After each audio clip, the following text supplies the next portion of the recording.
For your viewing pleasure, this broadcast of the Municipal Council meeting of Alpena is made possible by the funding provided by the City of Alpena. Thank you for your generosity.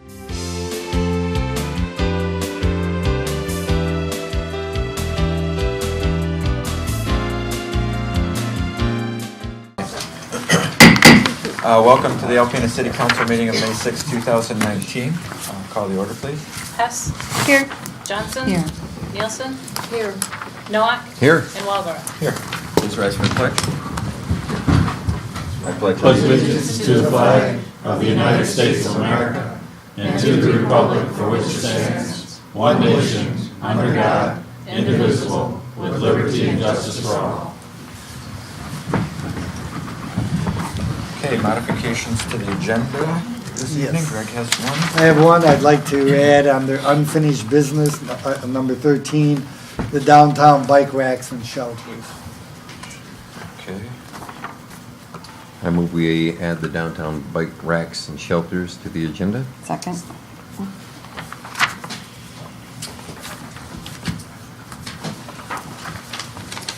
Hess. Yes. Johnson. Yes. Nielsen. Yes. Nowak. Yes. And Walagora. Aye. Motion carried. Thank you. Approval of the minutes for regular session of April 15, 2019 and special session of May 2nd, 2019. I have a couple of clarification items for the special meeting that we held. And it was probably, I just wasn't pronouncing myself enough. That was by my hearing. It says that we had a requirement to post garden cones at the end of the bridge, and what we were looking for was a guard and cones. Not garden cones. I thought you said garden cone. I might have said garden. Thank you. I mean, I really did. When I saw that, I was. What's a garden cone? I didn't want to ask them for something like. He's probably talking really fast, sorry. So we'll clarify that, and then the other part of it was on the revving. I gotta find it really quick here. Okay, at the end it says only one motorcycle revving the engine at any given time to control noise. For clarification, what we want is the only one motorcycle was the part where only one motorcycle on the bridge at a time, and no revving. Just enough power to get them to where they need to be. And the coalition does know that, but we might note that if you could have Kate send them a revised. Because I talked to her about that, because I saw it and I saw the same things. And did she talk to you about it? Because I said about that should be changed, those items. Because that's not what the council. Right. Okay, I'll check with her. So just enough power to get the bike. To where it's gotta go. I don't know how to state that. Minimum One bike power, allowed at a time, but maximum. no revving. Only enough power to move the motorcycle, no So it's- revving, no You're excessive taking revving. position What? for its selfie. Because it has to move, it has, like Chuck had described, it has to move in order to be.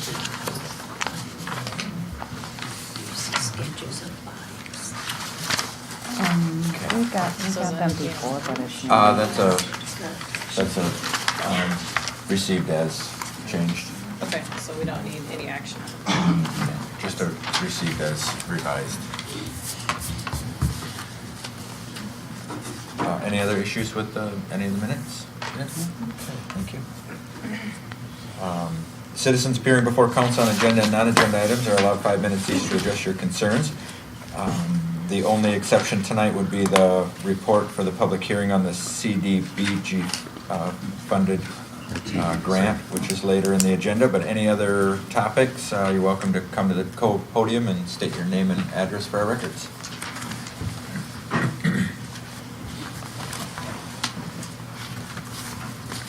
Me again. You gonna start the clock or? Mike Kalashowski, 7066 Lacombe Road, Assistant Building Official, City of Alpena. Just a quick update. I know that Greg got the special meeting, updated council on where we were at with things, but we do have some of the flooring down, some of the vinyl plankings down in the main customer area. The carpet tiles were delayed, but they're supposed to be here Tuesday with a Wednesday, Thursday install.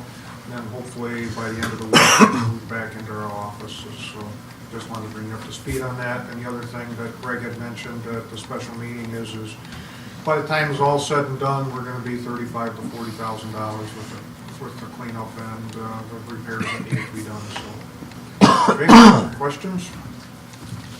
No, thanks again, Bob.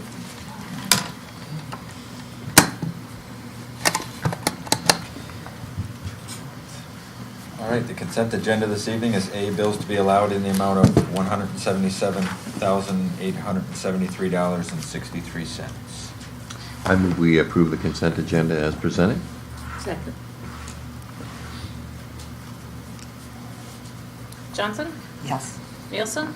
Yes. Noack? Yes. Walagora? Aye? And Hess? Yes. Motion carried. Thank you. No presentations or announcements or proclamations today, so we move down to the public hearing. This is the final report of the completion of the CDBG funded downtown facade grant building projects located at 325 North 2nd Avenue and 121 West Chisholm Street. Adam, we will open the public hearing and a report from you, sir. Good evening. This grant dates back to late 2015. The city of Alpena was awarded a community development block grant, CDBG facade building grants from the MEDC for the development of we'll say 1.3 million and change to assist Alpena Furniture in 325 at 325 North 2nd and the former Owl Restaurant, now Mangoes, at 121 North Chisholm, with facade work for those buildings. I'll skip some of the summary, but just going to Alpena Furniture received $733,000 and change, and also $400,000 for 10 apartments. The former Owl received $230,000 with a similar match, and that was for exterior renovation work with interior work matching those costs. In January 2018, staff was informed by the owner of 325 North 2nd Avenue that the apartments would not be completed and requested to amend the grant to no longer include the $400,000 for the 10 apartments. The owner cited time constraints and cash flow issues. At the same time, the grant was amended to include a $9,360 increase for a third-party grant administrator to assist in the grant paperwork submission. In the future, a third-party administrator will be utilized for all CDBG grants routed through the MEDC. One additional change did occur, and the grant period was extended to November 30, 2018 to complete the closeout and monitoring process. So overall, the impact of the project to city's downtown has been substantial. The former Owl, which was vacant at the start of the process, was renovated in both interior and exterior. And although the Owl restaurant moved, the new tenant was able to utilize the renovated building for Mangoes, which has brought another quality dining option to downtown. Alpena Furniture was able to stabilize a large older building while improving the appearance of the structure by restoring the windows that had been boarded and bricked up and repairing the masonry of the building. With these improvements, downtown is a more desirable place and continues the trend of investment into the area. A number of new jobs were created at 121 West Chisholm with the opening of the restaurant. This was not a requirement, as both of the buildings were located in the low-mod income district. This grant continues a successful pattern of grant-assisted projects in the downtown area, which also include the Center Building, the Scoops Building, and the Scoops Building. City staff will continue to work with the downtown property owners and utilize various opportunities from the MEDC and the state of Michigan in the future. And this is part of the required closeout process to have the public hearing as well as the staff report. Very good. If you'll stand by for any questions. Absolutely. We'll open it up for public comment. If anyone is here would like to approach the podium for comment. Okay, any written comments to the clerk's office? No. Thank you. Close the public comment. Council discussion, if there is any. I have no questions. No. Yeah. Good I project. have no questions. Good project. A little longer than we anticipated, but I think we both of them ended up really well. Thanks for all the work, Adam. And with that, we will close the public hearing. Sure. Thank you. Thank you. Pardon me. Next up, report of officers, the 2019-20 preliminary budget. Okay.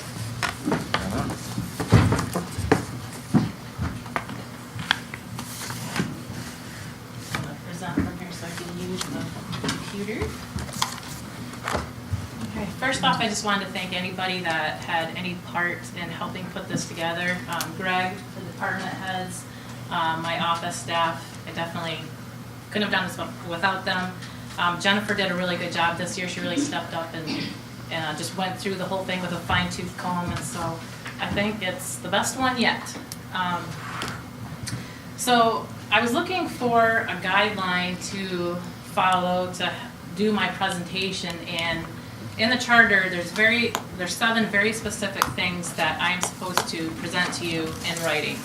And so you can see at the top, the writing there, that's what's being asked in the charter. So this first one is actually 2 of the 7 things that I was asked to present. The first one is a brief and concise budget summary showing the estimated receipts and expenditures of each fund and the total of all funds. In that statement it says all funds, but we don't actually budget all funds. We don't have to. So you won't see equipment fund in there, the stores fund, the DPW construction fund. These are the ones that are actually in the final product. So you'll see the 18-19 revenues and expenditures, and this column is where we expect to end up at the end of the current fiscal year. So $25,447 deficit in the general fund for this fiscal year. Estimated revenues and expenditures for next fiscal year, we're expecting a deficit of $280,542 in the general fund. And then the second item in here that the charter asks for is a statement of the estimated financial condition of each city fund, reflecting the estimated surplus or deficit in each such fund. So that's what these last 3 columns are. I put in the fund balance at June 30th, 2018. These are the audited fund balance numbers. And then this is where we're expecting to be at the end of the current fiscal year. And then this is where we're expecting to be at the end of next fiscal year. So as you can see, it is declining. We are expecting to have unassigned fund balance for the next fiscal year to be at 20 point, what was it, Greg? It's 20.2 or something. Yeah. And I believe we ended the last fiscal year at 24%, somewhere around there. 24. So the next tab is a statement of the detailed estimates of all proposed expenditures for each fund, including a statement of all salaries paid to city officials, itemized for each department and activity by objects of expenditure showing in parallel columns. I had to read this probably about 10 times to actually figure out what was being asked here. But it said the expenditures for the preceding year, so that would be this column, 17-18 actual. The appropriation and expenditures for the current year, that would be the amended budget, we're in 18-19. And the recommendations of the city manager as to the appropriations to be made for the ensuing year. So that would be this last column, the 19-20 recommended, including any appropriation for contingencies and showing the increases or decreases in the recommended appropriations over the expenditures for the current year. So that's this column right here. And this is the difference between the estimated current where we're estimating to end up and the amended budget. So we're, like for this example, being in the black is actually not a good thing on the expenditure side. So we're over what our amended budget is. And that's also asking for expenditures for the current year shall be computed as the actual expenditures to April 1st. That's this column. Plus the estimated expenditures for April, May, and June. And that's this column. So add these 2 columns together and you get this. If anybody has any questions while I'm going through this, please let me know. Okay, so part of this I also needed to present the salaries of city officials. The mayor and the council members are here, they're on a calendar year, and then the new amounts will be decided by the compensation committee in December of this year, and they decide for the next 2 years. City manager, myself, the attorney, engineer, police chief, fire chief, planning development director, and the city building official, we're all on fiscal year. So this would be effective July 1st. And then our city assessor is contractual agreement for $75,000.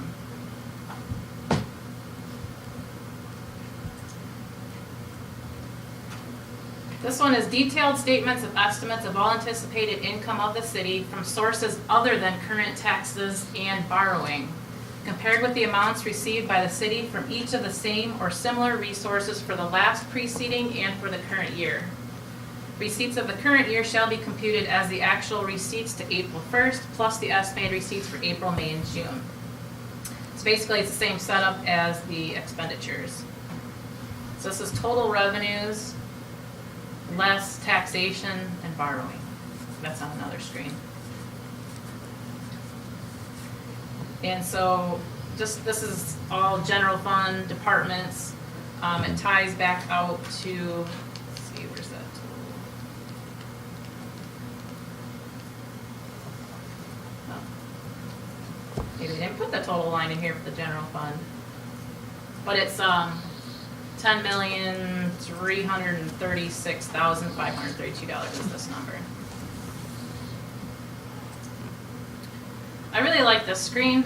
This shows the city's indebtedness. So it's a statement of the bonded and other indebtedness of the city, showing the amount required in the ensuing fiscal year for retirement of principal on the debt, for interest, and for a sinking fund for term bonds if such a fund is required. So I like this because it shows each year what our payment is, our interest, and when it's gonna be paid for in full. So currently we pay for 2 ambulances and then the remount that was just done in April. So that's gonna be spread out over 2 fiscal years. This ambulance will be done next year and this one the year after. This is the payment schedule for the DPW building. This is for the repurchase of Alpena Village, the US 23 North property. So that'll be done in a couple years. This is the drinking water revolving fund and the state revolving loan fund. So these payments come out of sewer and water. I think this one here, right, Rich, is sewer, and this one is water. Yes. And then this is split over both of them, the ineligible expenses. So this one shows the recap of the debt by fund. So just for the general fund, we have $186,000, $4.2 million for the water and sewer funds, $1.1 million for the DPW building, for a total of $5.5 million in debt.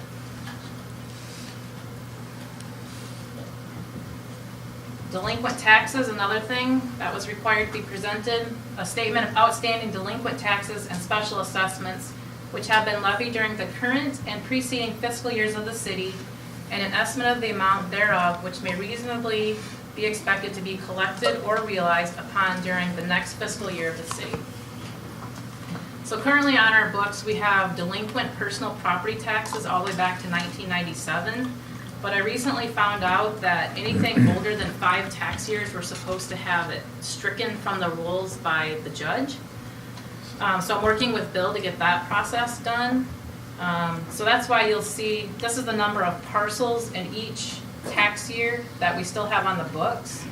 Actually, this number for 2018 is about 20, because I went out last week and showed up at people's doorstep and collected some taxes. So, and then 2016, I collected one for that, so that should be 12. But then this column shows the total amount that is still out there, but that's across all entities. So $407,606. And you can see this is the amount I'm expecting to strike from the tax rolls all the way up to, I think I got it, all the way through 2013. So all that'll be gone, and then this will be, I'll do another year next year. But I'm going to keep up on that. And then this yellow column is delinquent taxes expected to be collected in fiscal year 1920 for all entities. So this is all of the millages that are on there, so college, county, all of them, and this is our share of it. So the $12,323, $3,700 is the city's share. We do still have 2 parcels that have special assessments. It's the recycling that hasn't been paid yet, but we hope to collect that hopefully yet this fiscal year, but I just put it in next year's. And then the last column is expected to be collected after fiscal year 1920. And these large amounts down here are for American Process Biorefinery. Which, I don't know. Yeah, that's highly questionable. There was a law passed to allow them to go back into the Renaissance zone. It was supposed to have language, which we had agreed on, that meant they had to have a development agreement with us, which we were going to really push for the payment of these taxes, which they had to pay when they lost the original Renaissance zone. But the way the bill was written, it's in 2 separate parts, where the first part says all they gotta do is have an agreement with the state. It's only if, because they had asked me, well, we'd like to extend it 2 years, and then we'll have to have a development agreement with us. Well, they're gonna make a choice, and I don't know what it will be, to pay, to come to an agreement with us, which will be about taxes, or to get the 2 years, or they just will forego the 2 years. And what I'm afraid of is they're just gonna forego the 2 years, and therefore, those taxes are never gonna be paid. We don't know that. I gotta get back with them. They have not contacted us about extending it or anything, so we just have to wait and see, but I'm not overly optimistic. All of this is base tax too, by the way. There's interest and penalties on all of these properties as well. I'd be happy if we just got the base tax back. Base would be nice. But I'm not sure that's gonna happen. Okay. And then the last slide here is an estimate of the amount of money proposed to be raised by taxation and the amount to be raised from bond issues, which together with the estimated income from other sources will be necessary to meet the proposed expenditures. So back on this screen was all of the other sources. It didn't include the taxation, but it does, it's here on this screen. So this one right here is the general fund. These are what I've calculated that we expect to collect. There is some things that are in the tax tribunal that, we're just waiting on those, but I didn't include them. But this is truly, I didn't want to spend any money that I didn't think we were going to get. So, the current personal property taxes is $300,000, $5,000 for delinquent taxes, and so on. New this year is the property tax administration fee. That is 1% on the tax bill. So that's about what we're expecting to generate from that. The total of all of this is $3,976,373. And then the total estimated revenue from other sources, so from that other slide, add those 2 together. We're estimating $10,336,000 for the general fund. The expenditures to be $10,617,000 for a deficit of $280,542 to come from fund balance. These other funds that are here are the only other ones that have taxes in them. So Brownfield has these tax increments, and you're gonna add $137 to fund balance. The authority for Brownfield redevelopment, just a small amount. We expect to take $1,060 from fund balance.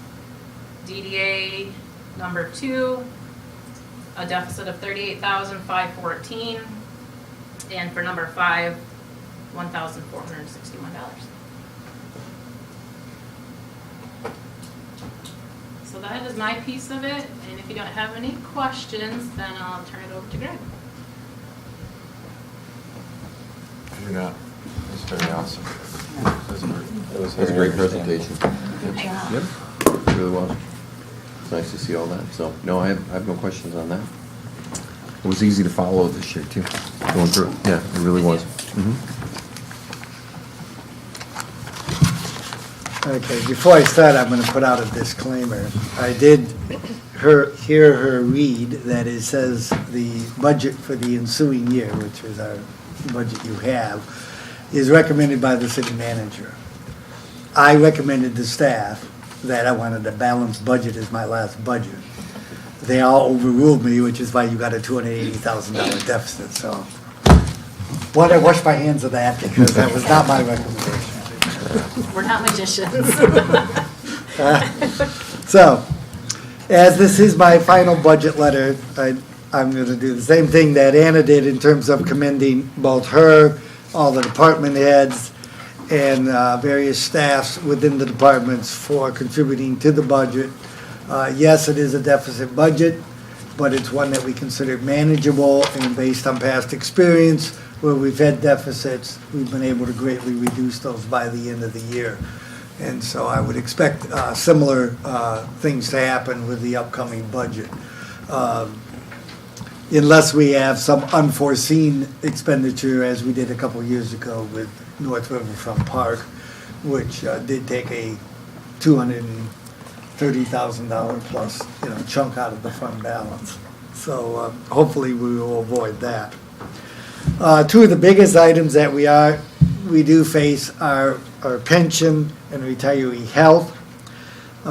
This year, our pension payment went up dramatically, almost $95,000 from the payment of a year ago to almost $943,000.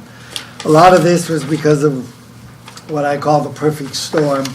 The board, because of just over a number of years, the rate of return we were getting on our investments just simply wasn't hitting benchmarks. The board decided to go with a new investing firm, which is PNC Investment. I think overall in the long term it's going to be a good choice, but unfortunately, of course, you have to sell your assets out of the one firm, convert those to cash, so then that the new firm can reinvest them in accordance with our investment policy that we developed in conjunction with them. Unfortunately, that was in late November and December when the market decided to take a nosedive. So though we basically recovered all those losses and probably a little more in the first quarter of this year, for the end of last year, our total was a minus 4.33%, which meant our payment into the fund went up considerably more than normal. The hope is over the long term, as we move forward, that these investments will do better and that we won't see those types of increases again, hopefully.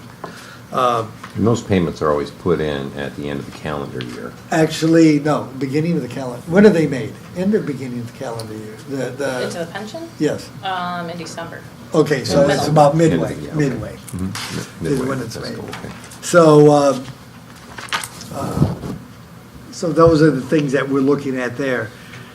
General health care costs, we've been able to maintain limited increases, mainly by modifying policies as we need to, and I've got to give a lot of credit to the employee groups, the labor unions, admin reps, who got together and made those adjustments, had a consensus, so we had a buy-in by everybody, and we were able to keep those increases pretty reasonable at around 2%.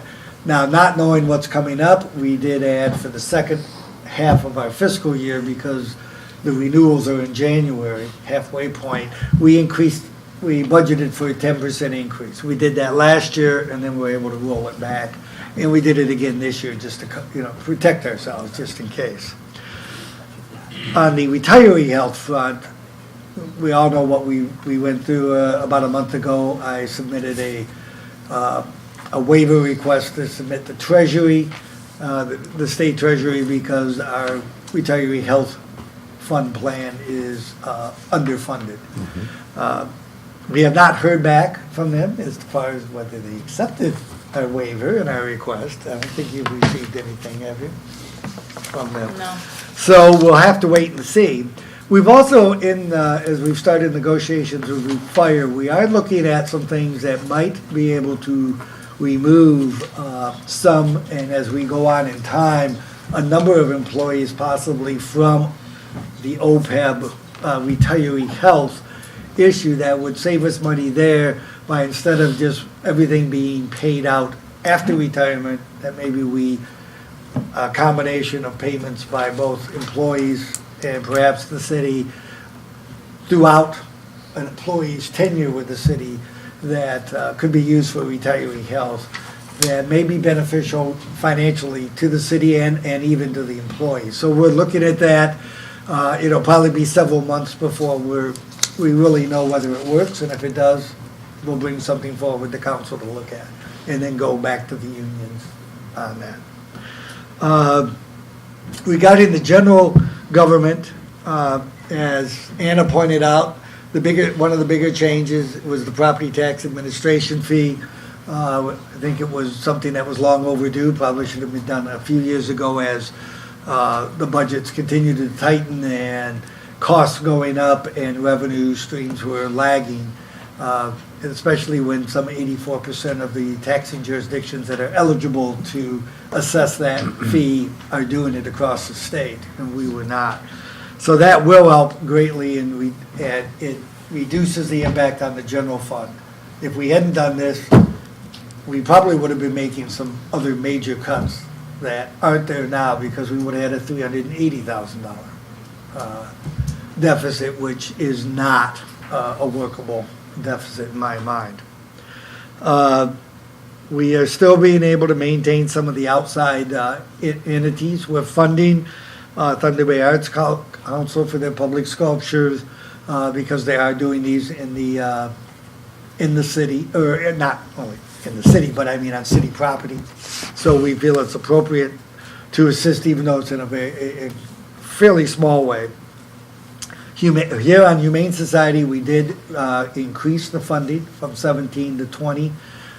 They basically justify probably far more than that, even a doubling of that 20. But this is the first increase in a number of years for them. We did reduce Hunt because of the increase in other contributions by other entities, jurisdictions. That allowed us to reduce ours from 12.5 to 8. We did get a request from Northern Lights Arena, but when we saw what they were proposing, and then I ran it by Bill, I had some reservations, and he concurred that what they proposed, because you have to have a value equal to what we give in terms of return services or something, a benefit, that it really could not, it didn't meet those criteria, and so we had to decline considering that particular request. The one thing we are going to do in this building this year, we had scheduled for the current fiscal year for a fire alarm system, which we haven't had in a long time here. We're putting that off, and it will be done next year, along with upgraded security measures.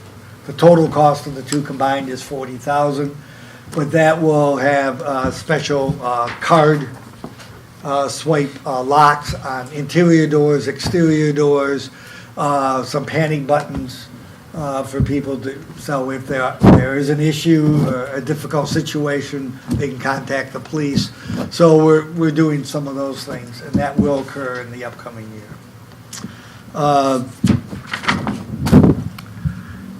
The only change really right now, in major change in the personnel, is yours truly, and that process is underway.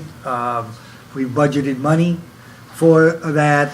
If there are additional costs, those will simply have to be budgeted by taking the money from somewhere else or taking it out of fund balance. You always have extra costs anytime you have personnel changes because of the process of hiring and so forth, and that will occur.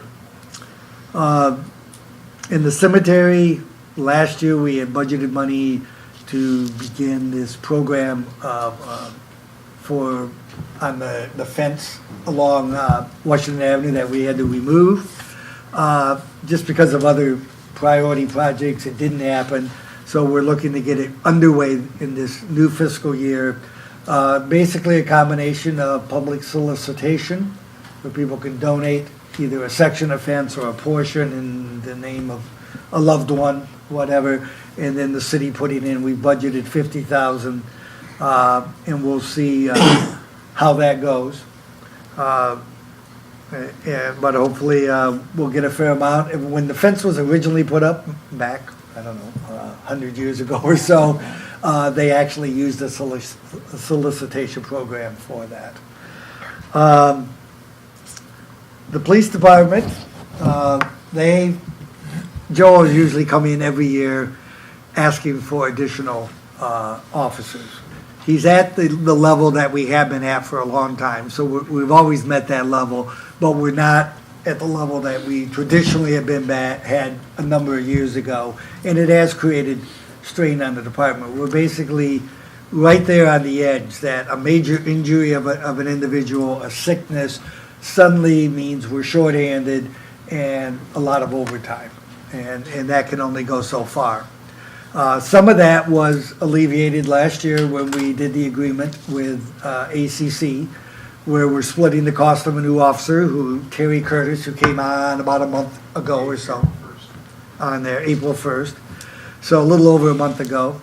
And that has begun, that helped a little, but we still have where we're on that edge. We're not completely there.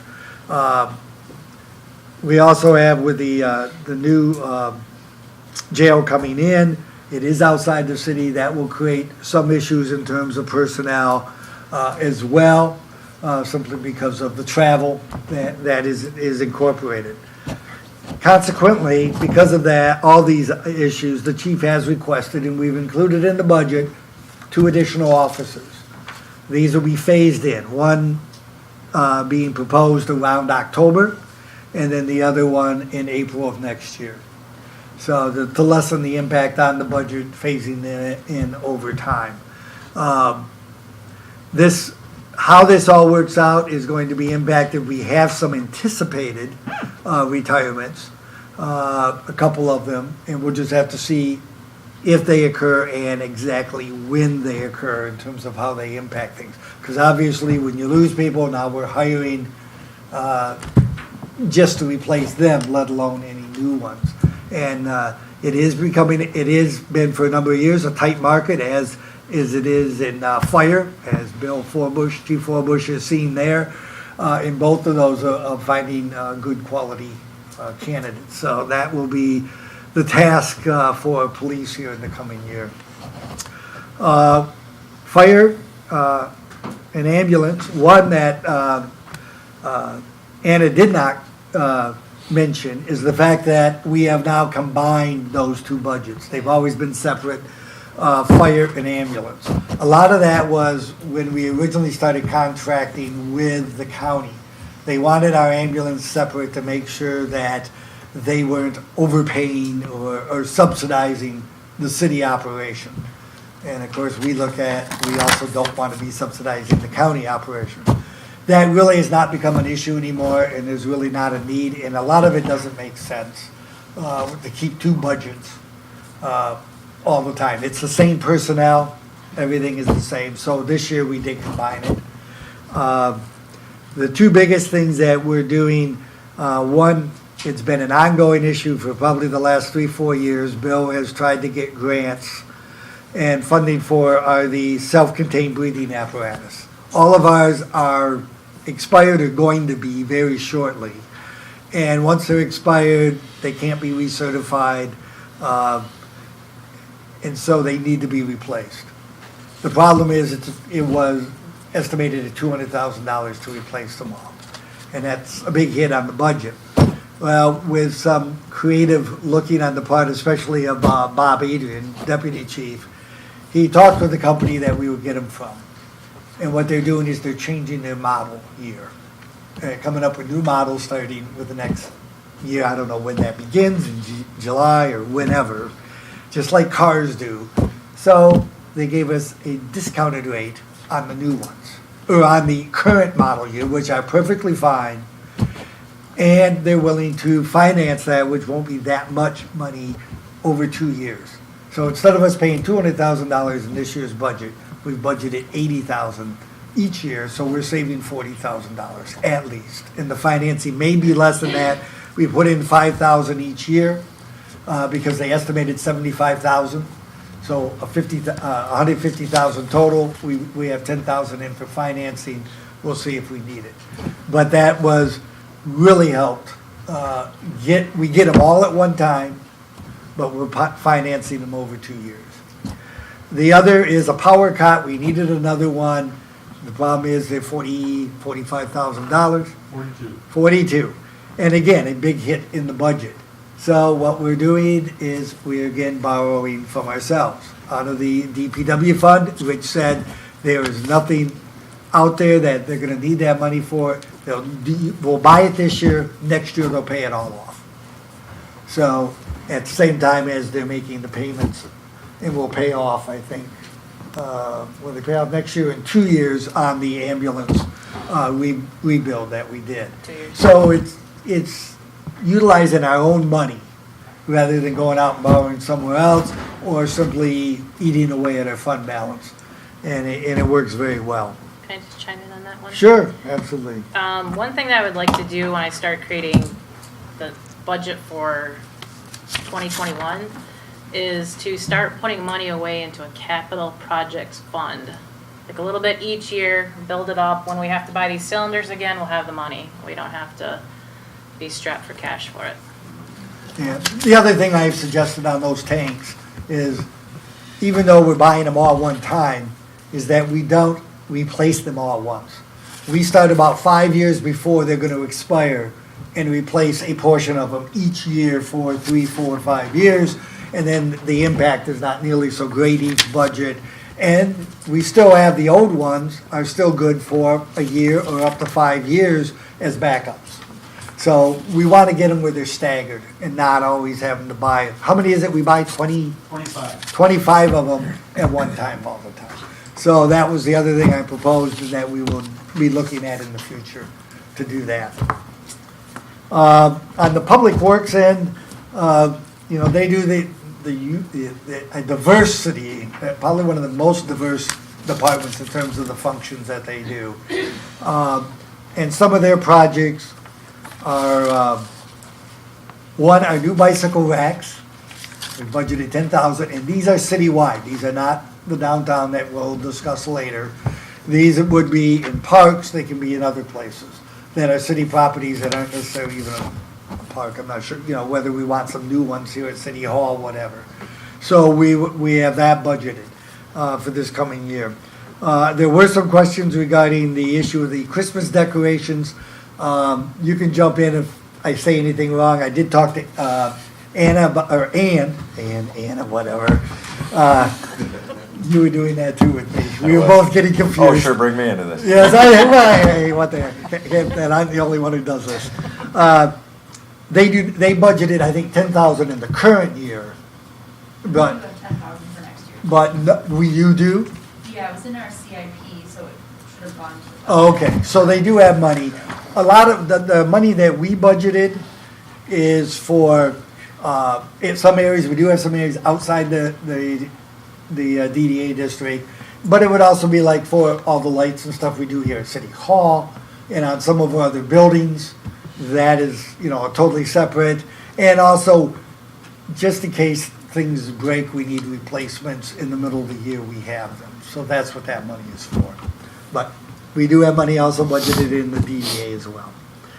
The light department, that will be an ongoing, which will probably go on for several years, of upgrading the LED lighting. Big cost savings once they're in terms of electricity. And I know at least on some, I think we've been able to get rebates as well on a lot of this lighting, whether it's, street lighting, pedestrian lighting, or lighting in the buildings. And Mike has done a lot of that, of getting these rebates and working on that. Parks and Rec, the bigger items are the completion of the design charrette which will happen next fiscal year, for the Mishikiwas Park. Also, the installation of new playground equipment at Starlight Beach. Rich and I did talk about that, because that was brought up as a question about the cost. I think it was budgeted at 10,000, Rich, I think, for that. Really, we've not replaced any of the equipment. The only thing that's ever happened is what Rotary put in with the play structure, those climbing structures, things like that. And then what they put in, one handicap swing on one of the swing sets, and then of course the Lions put in the one for the wheelchair swing that's by the pavilion. So we really are looking at replacing all those old swings, get rid of the monkey bars, I think there are some out there, and put more up-to-date equipment in. We'll kind of just finish that off. Obviously, we'll probably be doing the same thing down the road at Mishikiwas. Once we have the master plan and that, we'll probably be putting similar new equipment in there as well. But this is kind of getting towards the end on Starlight Beach and the finishing touches.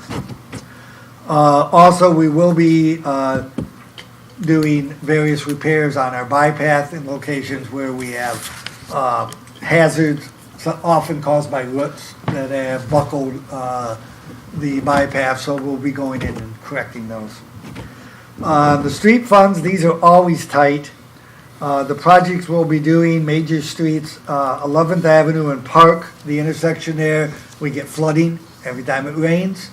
There are issues with the storm drain, so this will be in conjunction with that, of correcting the storm and then repaving that intersection.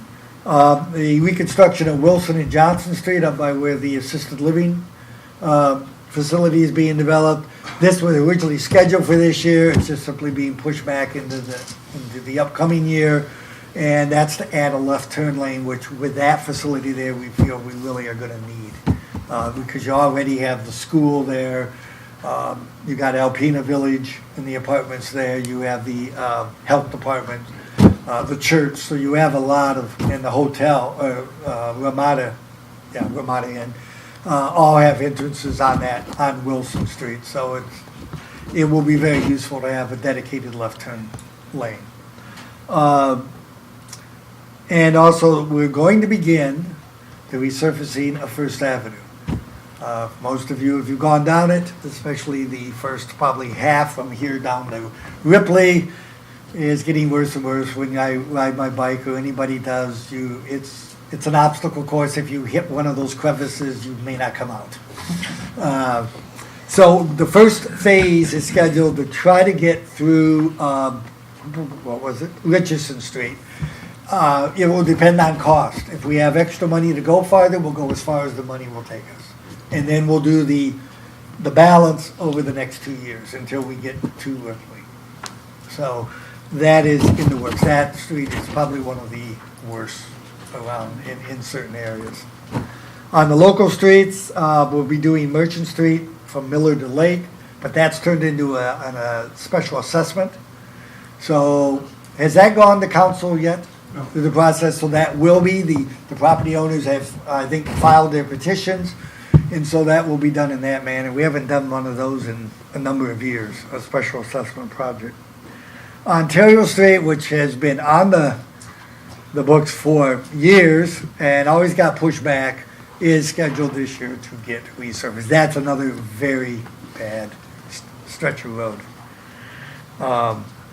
And then the Paxton Spur is kind of a strange project because it's on, it's off. It's the MDOT project as a trail that eventually is to go all the way to Gaylord, but at least in the first phase was to get to Hillman. They're looking, I think, at a shorter phase now, and I think they may still put it out to bid, late summer or? It's supposed to be in October, Latin. October. So our part was always, we wanted to pave from Bagley Street to Franklin, going through the school. We've left the money in there to do that.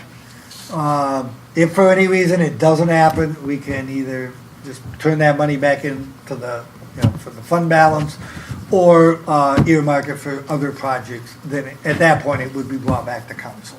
So we just have to see. it would be a nice asset to have that, and eventually we would like to light it as well. The 23 North project, that's one that was budgeted for this year. It actually started in the fall. That's where we're going to cross the wetlands and put the road and water sewer into the interior to make that basically more desirable in terms of development. So that is to be done by the end of June.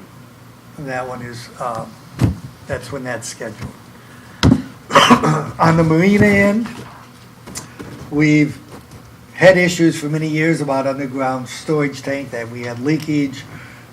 We thought we were getting to a point where it was pretty much taken care of, but DEQ, as they were called then, came back and what was it, about 2 years ago, did some more testing, found that we still have problems, and so we are going to have to do some monitoring and perhaps at some point some remediation. We've budgeted money. We don't know if the DEQ's got any money to match, but the other thing we're going to try to do, if things work out right, we do have an EPA grant to our brownfield. We just have to get that changed. It's in the city's name, and it was not the intent when we applied, and Adam's working with the feds, the EPA, to try to get that changed. It's a very involved process, unfortunately. But if we do, it's very likely that all the monitoring in this $50,000 that we have budgeted could be paid out of that grant. So that's my hope. Not guaranteed, but we just have to see how that works. If so, that saves us that money out of our general fund in the coming year. The building department, its revenues have continued to increase. We've had some major projects, the bank, the credit union on Bagley, the assisted living. The hospital is going to be doing major work again. We'll be getting permits. And so in past years where the general fund has subsidized the building department is now returning money to the general fund. And so that has helped the general fund's bottom line greatly, and we're expecting that to continue at least for the next few years. Also, the number of permits and fees coming in for plumbing, electrical, and mechanical through those contracted inspectors are also increasing. So that's good. Lastly, sewer and water. As part of this budget is an overall 2.96% increase in the water and sewer rates combined. It's pretty minimal, but it does include a 46% increase in the capital commodity charge. The reason the total's only 2.96% is we've been able to have operational costs decrease. We've had efficiencies and other savings, and also some of the debt has been retired, and so the debt rate is less. This 46% increase in capital commodity charge is needed. We have very large CIP over the next 6 years projects that we're going to need. It doesn't cover everything, but Rich and Mike do a good job of, Mike Lewinsky, of prioritizing those. We're going to spend approximately $1 million additional this coming year in sewer projects, and $1.6 million in water. And those are simply needed projects that we have to do. Yes, as we've been told many times, we have an old system. We know that, but it's well maintained, in good shape. We provide good quality water, but anything, as time goes on, you have to upgrade or replace piping, upgrade the plants to bring them keep them in that now the 21st century, get them there and keep them there. So that will be going. As far as the water sewer litigation, that is in the Court of Appeals. I'm not sure. They're still back and forth writing documents. Eventually it will get to oral arguments later this year. Soon. And then we'll see what the court says at that point. So that is ongoing. The costs are greatly reduced now to us because they're basically bill. A certain amount of that is covered by his salary. Any additional, but they're far less than what they were before. So the impact will be much less in the coming budgets. In conclusion, even though we are now seeing a decline in our fund balance, if we do have a $280,000 deficit, down to around 20%, it's still healthy, but it is a reduction. Just a couple of years ago, we were near 30%, or maybe probably about 3 years ago. It is going down, and once it hits 15, there are things that council looks at. And if it gets below 15, closer to 10, there are things where council has to take action by policy. That's what we want to avoid. So we're going to be watching everything from, the purchase of supplies, product, our contracts, everything, wages, union contracts. We have 4 I'm in fire now. Next year with a new city manager, he or she will have 4 contracts coming up. So we have to look at all these things in order to, and the pension, retiree health, of keeping those under control and to keep that budget surplus or fund balance as high as we can. Because you never know when something, again, unforeseen happens that just takes a big whack out of it. And we want to be in a position, if that happens, we can take care of it. So with that, basically, that's the end of my letter, and I thank you. This will be my last. Next time you get a budget letter, it will be from my successor. If you have any questions, I'd be happy to address. Okay? And I think you answered it earlier, we're $30,000 over on wages, and I'm assuming that is the overtime that was spent from, sickness and so on. I think that was the number that You mean on total wages? Yeah, total wages. Yeah, I'm not sure what department that can be from. Often, if they occur, it's usually police and fire the biggest. But we do get it in DPW, especially if we, depending on the storms in the winter with snow removal. That adds a lot of overtime. Once in a while, we even get hit in the summer. If we have a big storm, we got to go out and do tree, clean up, things like that. You try to budget and you look at the history, but sometimes things hit you. Yeah, exactly. That one, the only other question I had on there was, it was from the police department. It was a project that Joe was looking at, the CIP, and I didn't see it in the current budget. Was for the body armor, Joe? Yes, sir. That was a CIP project. However, and it's always been there, every 5 years we have to replace our body armor. That's what we're warranty for. But that went into a line item, sir, for uniforms. So if you'll see uniforms jumped up a pretty good chunk. That's to account for the vest. And also we participate in a federal program, so we'll be reimbursed 50% of the cost for the vest. Excellent. So, and that was also put into revenue for that also. So that's where I went, sir. All right. Yeah, I just wanted to be sure that you're getting everything you need. Yes, sir. Thank you. That is it. Anything else? No. Those are the questions that I have. I have one question. In your conclusion, you mentioned expanded bag grass leaf pickup, and maybe I just missed if you went over it or when we were going through this. What is that being expanded to, which I'm glad to hear. Oh, well, actually. Reached out and said that they would like more. So I just wondered what that expanded. Well, was like. we actually did that a couple years ago. We expanded, as the budgets, were going down, we cut back on the grass pickup and the brush. The brush, we do like 5 a year, I think, but we expanded 2 more grass pickups, the bags, to try to get them back up closer to what we had in the past. And we've been able to maintain that, and we have been keeping it in the budget. Continuing Yes. to be in the budget. Yeah, so we keep those in. There's May and June, October and November are our bag pickups.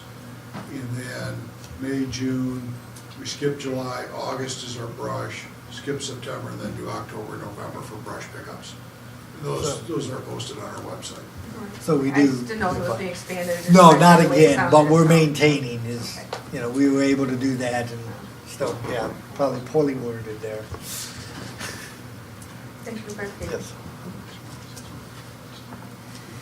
No other questions? I don't have any specific questions or issues. I did earlier in the day and week, but they were answered. Thank you. just wasn't finding them, like the body armor.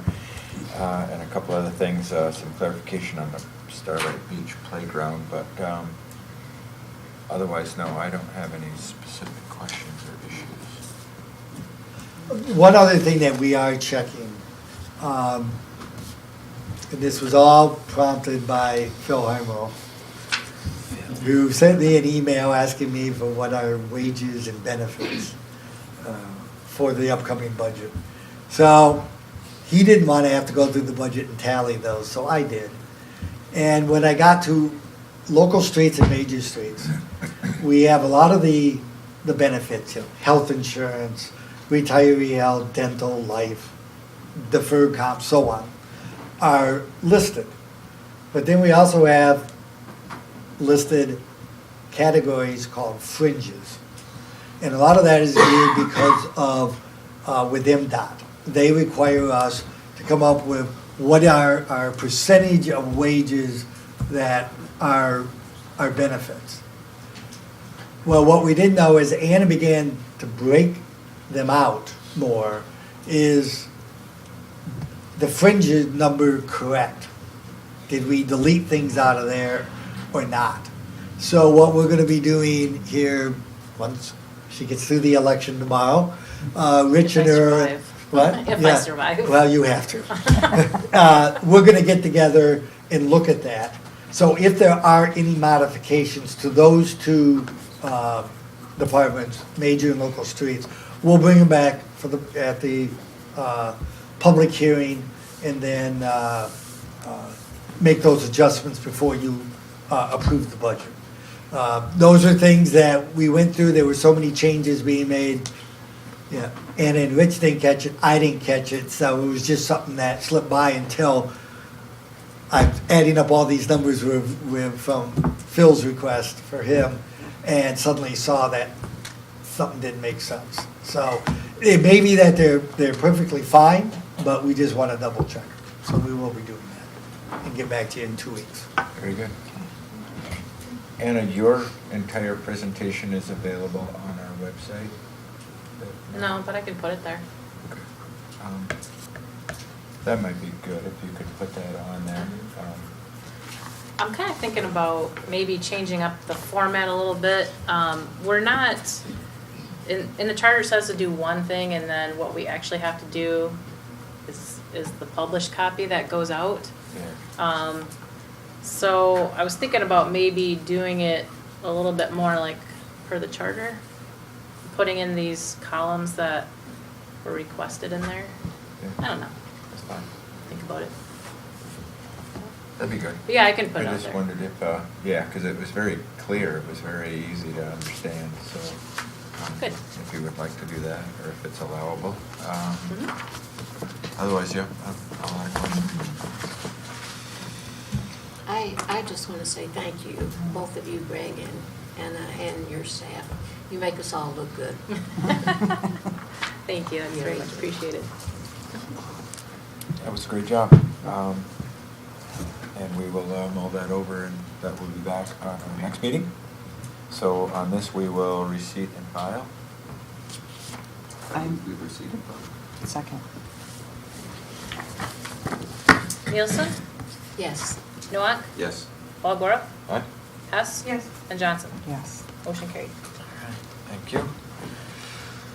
Next up is discussion on smoking ban in the city parks. Okay, earlier this year, council discussed the issue of smoking in city parks and the possibility of banning it. After the initial discussion, the issue went on the back burner as more pressing issues rose to the surface, most notably recreational and medical marijuana use in facilities. Councilwoman Hess and I have had further discussions regarding a potential park smoking ban. Since there appeared to be a consensus toward the imposition of such a ban, the councilwoman requested that this be placed back on the agenda for further discussion with the intent of directing the city attorney to prepare an ordinance for first reading at the May 20th council meeting. Based on our conversations, if council decides to move forward with a smoking ban, the following particulars are suggested for inclusion. Smoking of tobacco in any form, including vapor and whatever other forms the attorney may feel need to be in the ordinance, would be prohibited in all city parks except as noted below. And the two exceptions I came up with are the marina and the Woodward Avenue trailhead. They're very unique and different. The marina, you get basically it's boat users or owners who either dock there or use the ramps to take their boats out and go fishing. It's not the same as where families go there to picnic or whatever, like you see it, the usage in other parks. It's kind of transient in many ways. And you get people who have their boats there, they're stored there in the parking lot, they work on them. It's just a different situation. The trailhead, same thing, people are coming in trailering their snowmobiles in the winter or bringing their bikes, and they may be smokers. They hop on their bikes and smoke while they pedal. I don't know, or when they snowmobile, whatever. It's just again a little different situation. So it's just a suggestion. Council can do if they want to include those, they can. But it was that maybe those two parks. I couldn't think of any others that it really made sense to exempt. Have an exception or exemption. And I said that these would be handled as a civil infraction, I would assume, unless deemed differently by the attorney, which he'll put into the ordinance. So that was the suggestion, and if council wishes, they can direct the city attorney then to kind of following these guidelines of drafting an ordinance, then you can discuss it and decide if, you want to have first reading and move it on. Just based on what you said, I think that those two exceptions, because of the nature of those facilities and that people would be traveling from a long way, and then they're prepping in the space for maybe a full day, it is different to me than someone going to watch a concert at the park. So I think that would be acceptable. My thoughts. I was in the same page as Amber. I'm comfortable with that as well. I think those areas are different, as far as the what they're used for and the types of different activity that go on in both of those areas. So, for myself, I was comfortable with that as well. So I don't have an issue, leaving those as exempt as well. So. I guess I would suggest the marina is horrible. For this whole smoking ban for me, and I know that there's health issues and issues with people that are around you that we're addressing in large areas, but the litter and the butts in the marina are almost worse than anywhere else in the city. And maybe that's because people are working on their boats or loading and unloading. Here's maybe what I would suggest is a designated smoking area at the marina, perhaps one by the fish cleaning station and one by I'm going to call it a store, for lack of better terms, a designated area next to each one of those for both the employees that work there, if they smoke, and people that come and go, and just to keep the general smoking all over the place that has to be contributing to the butts that are up or against the curbs and things in that parking lot. So I would suggest maybe a couple of areas there, and then an allowance for an event. So if the brown trout, they have a separate designated area that's in the tent, so people don't have to keep coming and going. Maybe something that's allowable for special events, a waiver or a. Well, that they could just come to the council and ask They for would it. come to council, but Yeah. otherwise, I don't know too much about the Woodward Avenue trailhead. I don't have a problem with that, but the marina, I would like to try and bring that in. I would be comfortable with that. Yeah, that was a concern of mine too. It seems like cigarette butts down there, it's crazy what's down there. It's bad. Yeah. Otherwise, I don't have an issue. I've been supportive of it all along. I don't know. I am in favor of an ordinance rather than the other suggested. Resolution. The resolution. Yeah, I would think just so, as too. soon have an ordinance. I think it's been recommended. And most other communities just go right ahead and do the ordinance. So the only other issue that I have that I voiced once before is the signs. And I was just talking to some of staff earlier about, I'd like to have maybe a couple signs, obviously, to let people know. But just having signs everywhere is just we're just a sign community anymore, really. I'd like to limit that if possible, so maybe. So you mean the budgeting of putting one every 10 feet is I would not what just- you want? Well, then we'll save some money in the budget. We already have the signs up, though, we can attach the sign to the poles that are there. Let's To kind see of that, you know, put there's- signs on Yeah. signs that are already there, perhaps. Yeah, there's lots of poles for dog bags and other things. Yeah. and We'll try to already do there, them where so- the main entrances are to the park where, rather than like at Starlight all through it, by the parking lots on each end. Yeah. And maybe one out near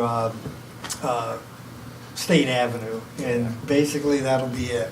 And at the band shell, if we can maybe hang it on some railing that already exists or something like that, just so there's not a lot of new posts all over the place. And hopefully it'll be peer pressure as much as it I think so. Well, will. Get the word out, educate people. We'll hope for that.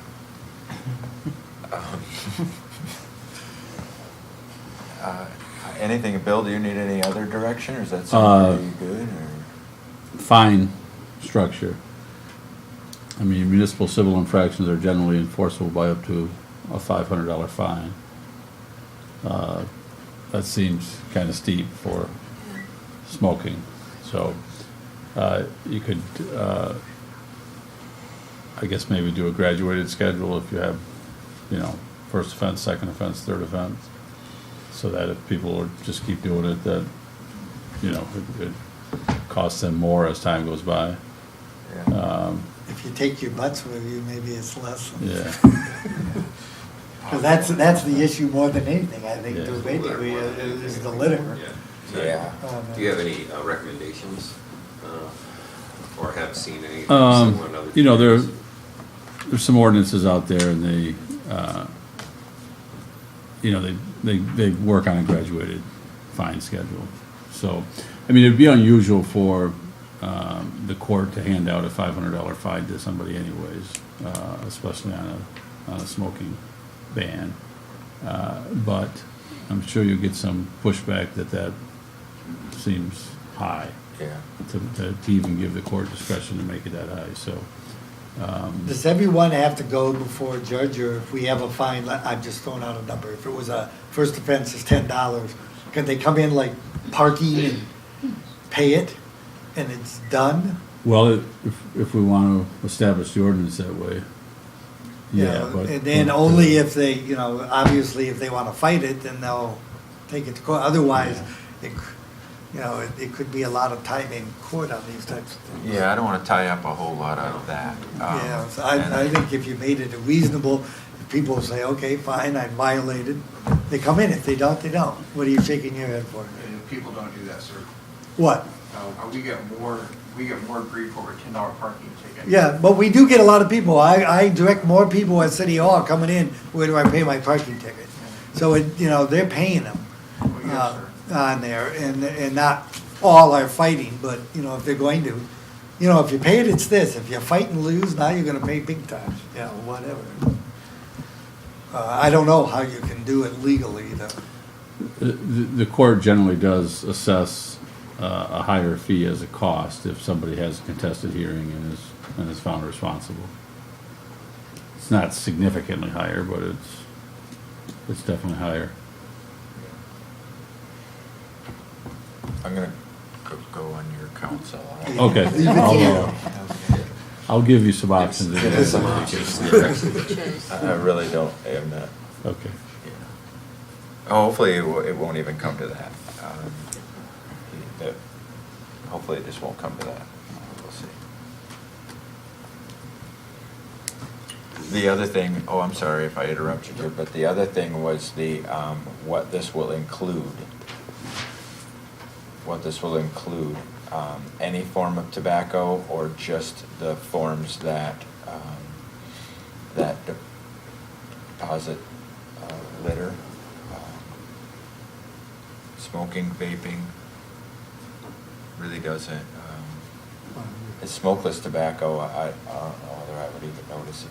I don't think anybody in a crowd would even notice if somebody was, so I don't know if you want to include that. I don't. As long as they're not spitting, I guess. I can, yeah. I mean, initially, what this way it was written was smoking. It could affect someone who's standing next to you, or if it's gonna, you know, move anything. And I don't even know if vaping is really, I'm not sure if that's a big deal. Like, I'll just give you an example. So at bingo, you haven't been able to smoke at bingo and public bingo in a long time, several years. But you can vape in a bingo, and like Booster Club has allowed it, and most people you don't even realize you're doing it. I mean, this is an example. Now, I was told, and I know nothing about it, that there are cartridges or something that can be the litter aspect of it, just like the butts. So I'm gonna just kind of go with council. I really don't have an issue with it. I've seen some people using vaping devices that put off a lot of discharge, like a whole smoke, and you smell it because it's like apricot or senator. I'm just saying they're pretty. Some people, like, there's big ones, and if people use them, it does create quite a cloud around them, and they're just different devices. Some are less intrusive, but some are pretty, like, you know, you think someone was in their car and thought the car was on fire outside of work, and they were just in there vaping. So I think that that you miss smoke or vapor, I guess. Yeah, I'm kind of on board with both Mayor and Councilman Hess. You know, I'm fine with smoking and or vaping. You know, banning both of the parts and that. So either word we land is fine. Yeah, I don't know. I guess I don't know. Because, well, I don't know. I mean, I've never, but vaping is a supplement, I guess, of sorts for smokers. So I don't know. I would just soon leave vaping out for now. I don't know. I'm in favor of banning smoking tobacco, pipes, cigars, cigarettes, and maybe just leaving the vape thing open for now and seeing if it becomes an issue. It's a step.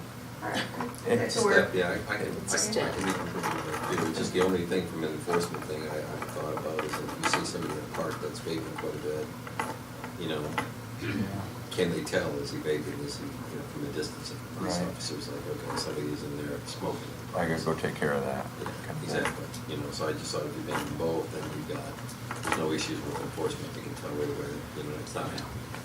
So either way, I'm fine. Well, if you had an officer that was either attending an event or walking through an event, is he gonna be able to tell whether somebody's smoking or vaping? Sometimes not, but there's routinely we have what we call just say citizen contact. We go up and if we couldn't determine at that time, we just may ask. Yeah. And that's kind of the nature of what we do. And so whether it be that or anything else, a minor investigatory stop or contact. Yeah. So you can tell I'm really not. It doesn't matter. Yeah, I am very interested in removing, my main thing is removing the litter from the parks. And I think that is the main thing. The residue left over from smoking is one of the main things because it is controlling some of the parks.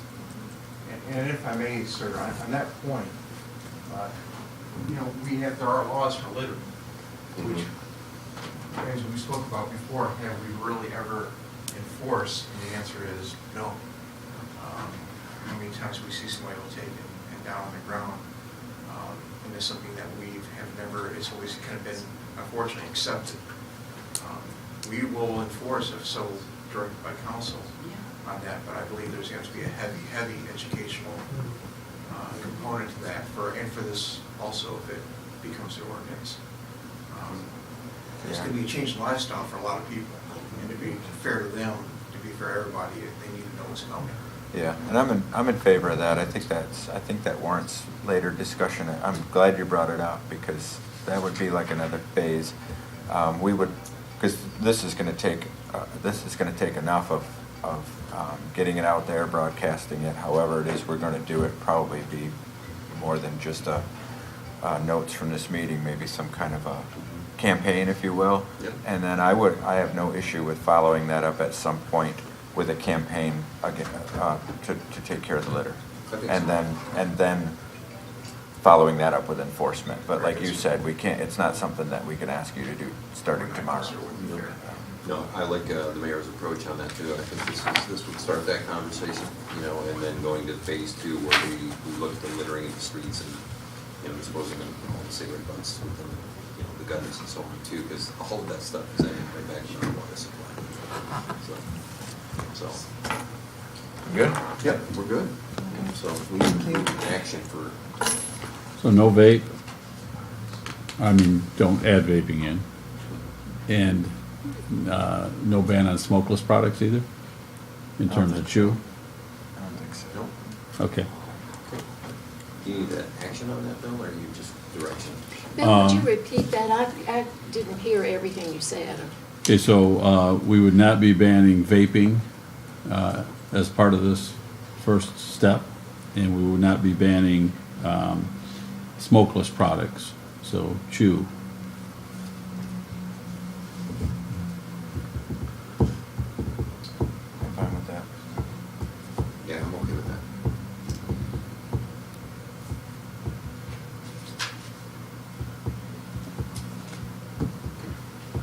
Did you need a motion from us?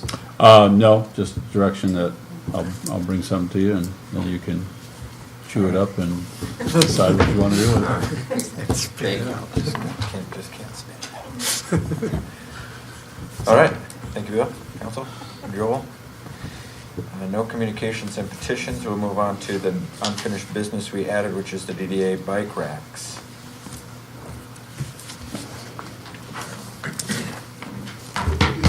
Well, I wasn't at the council meeting where this was discussed. It was brought to my attention after I returned. And city council previously directed staff to determine if local fabrication from proposed bike shelters was a cost-effective option. To that end, staff contacted the 3 local steel fabrication shops to request pricing. After several requests, follow-up emails, and phone calls, the city received 2 responses. Both responses, copies attached, indicated that they have been busy with other work. Stevens Custom Fabrication indicated that they would not be able to look at it anytime soon. They were booked out until fall. S&A Company indicated that they have been busy and have not looked at it yet, but would look at it ASAP and get back to the city, and the city never heard from the third vendor. Shannon did get an email back from S&A. They're not interested in fabricating, but they did indicate they would be willing to do an install if any of them we purchased. With regards to shipping estimate of the original proposed shelters, the units would be coming from Clifton, New Jersey, with a $1,264.67 freight cost. This is about 850 miles with a fairly large space requirement for shipping. While we could not determine a weight for the units from the information we have available, I've always understood that space was as big a factor in shipping cost as the weight was. Thus, I do not feel that the shipping estimates is out of line for the size of the parcel which would be needed to ship and the distance it must travel. So basically, we've got nobody here in town that has time or interest to do any of the fabrications. We did concentrate just locally on the 3, S&A, Stevens Custom Fabrication, the third one, I'm not drawing a blank on that one right off the top of my head. Dres Weinkauf. Well, Dres is with S&A. Oh, sorry, no, go ahead. That's okay. So, I guess at this time, Greg, I know you have some comments. Well, I guess just going back, the money, it was budgeted, 15,000 in the city budget. The feeling through the DDA, and as far as staff, is that it's an appropriate project. And it is one of what we hope will be an ongoing set of projects to increase the bike rack usage. Culligan Plaza has been mentioned. We'll be looking at other parts of the DDA with the idea of eventually getting as much of the bike traffic off the sidewalks, which are very congested, especially along Chisholm Street and Second Avenue, which is the majority of our retail as well. So our recommendation would be to move forward.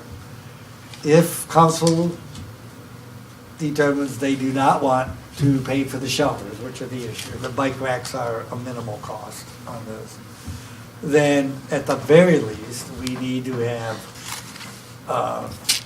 concurrence from the council to allow the bike racks and the shelters, if the DDA decides to pursue those and move ahead with them, at those two locations, because they are on city property. And so we need that. But the recommendation of staff is that we do the entire project. I'm not sure when, you said it would be in conjunction with the project out here on Park Place, that the curbing that has to occur at Carter and Second will be done, and the paving of that area, because that needs to get done anyways, no matter what.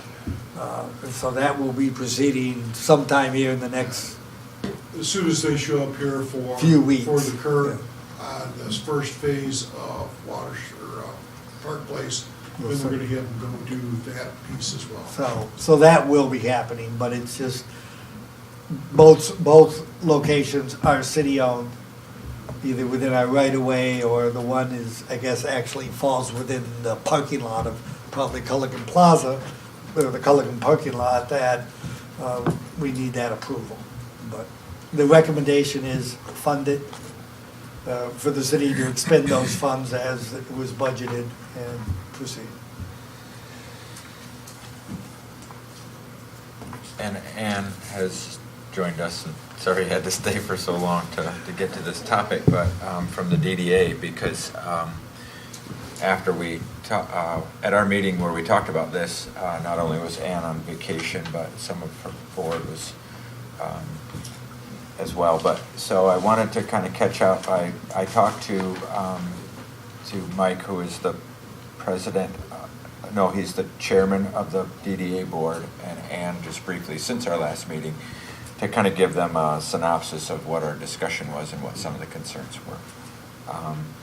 I'm not sure where you guys are with those concerns, because I don't know that we have ever had any discussion at a meeting that took such brutal abuse from our residents, as far as the amount of money that we were spending on what little we were kind of getting.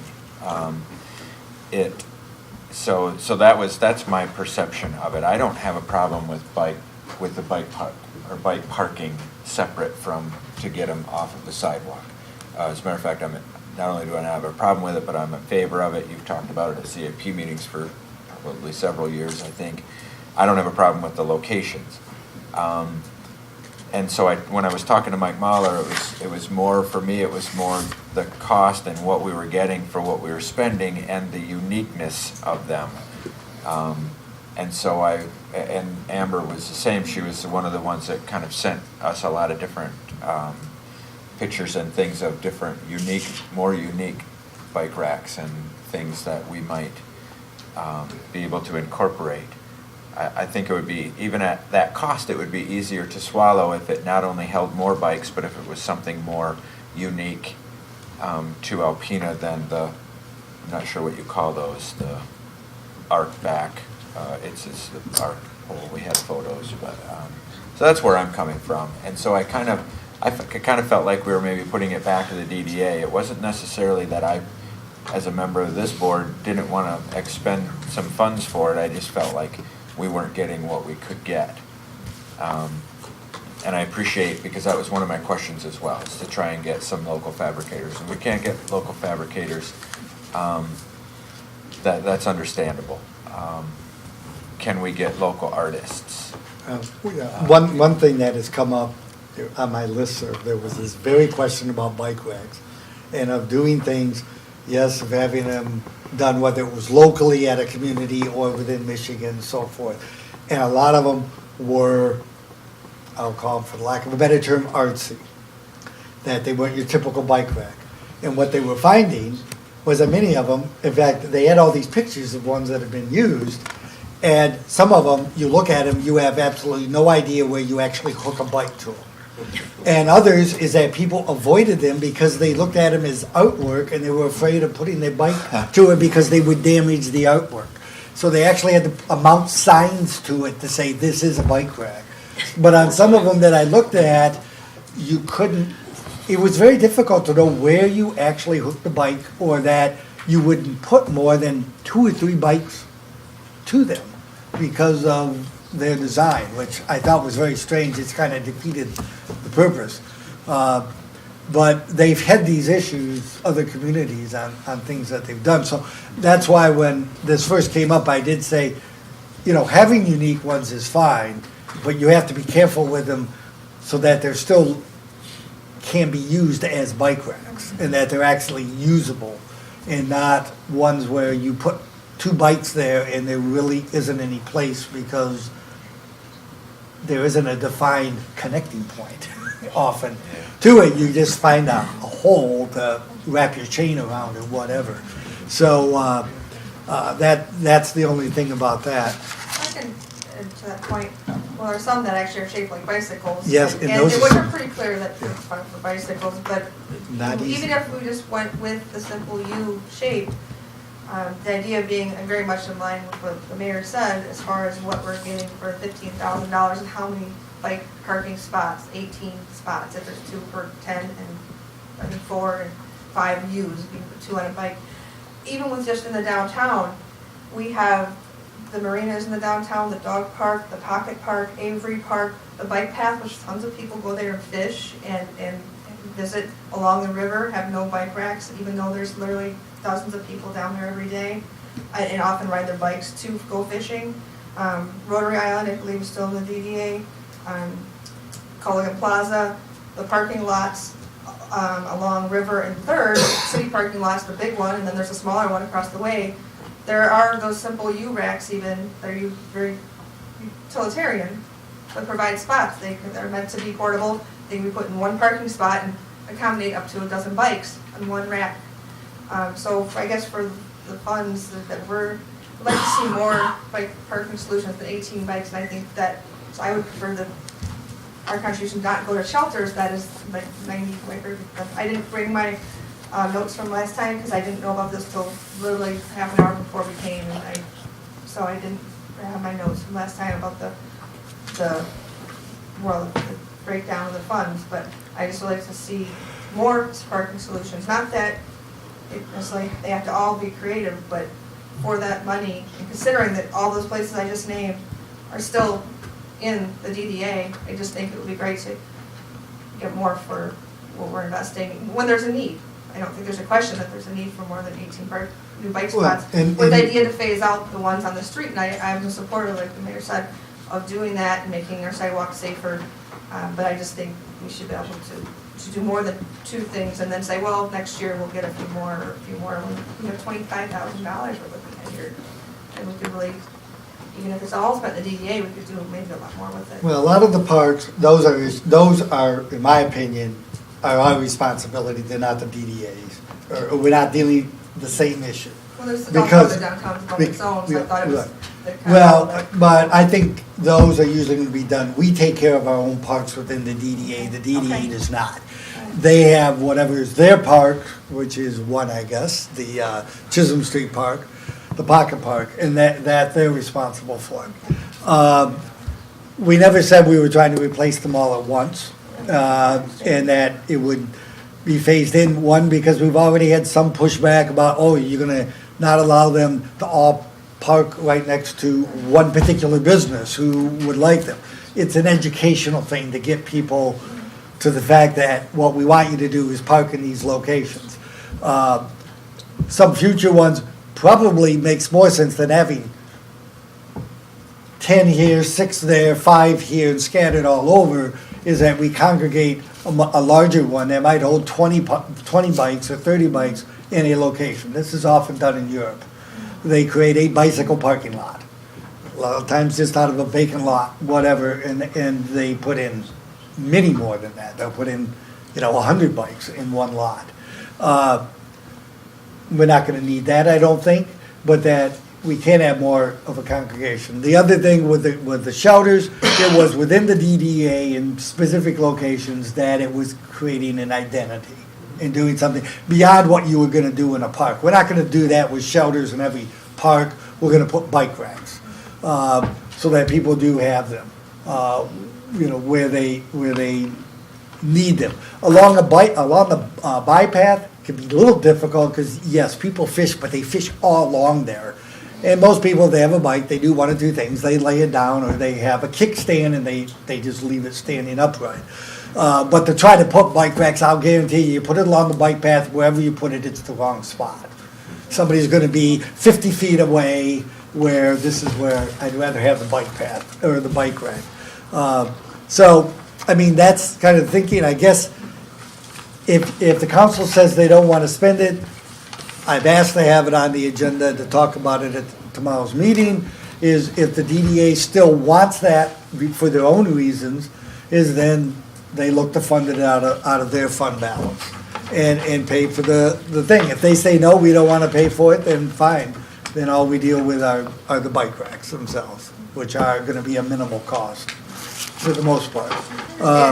So. The goal, I'm just saying, I still feel that they're rather generic structure. It doesn't necessarily say anything specific about Alpena, and for the cost, I just put 90% of that budget towards just those two pieces when there's more needs. That's just my thoughts, so.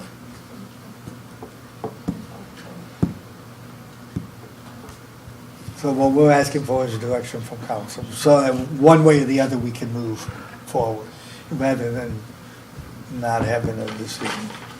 I don't think, maybe I read the last meeting a little bit wrong, I don't think anyone in council was concerned about the locations at all. I think that at the very least, the city manager is asking for direction, or being able to at least get those areas set up for a bike rack of some kind. I like the structures, I've said that before, just for the fact that in other downtowns that I've been into, they are an identity, and they are being used and stuff like that. People identify it. It's just, there's a lot of bikes around those, but they did have other bike rack solutions throughout their city, but it was usually at the entrances of what was considered their downtown. I thought it was unique enough to kind of draw attention to it as a, hey, we're a bike-friendly city. So it goes beyond just the practical,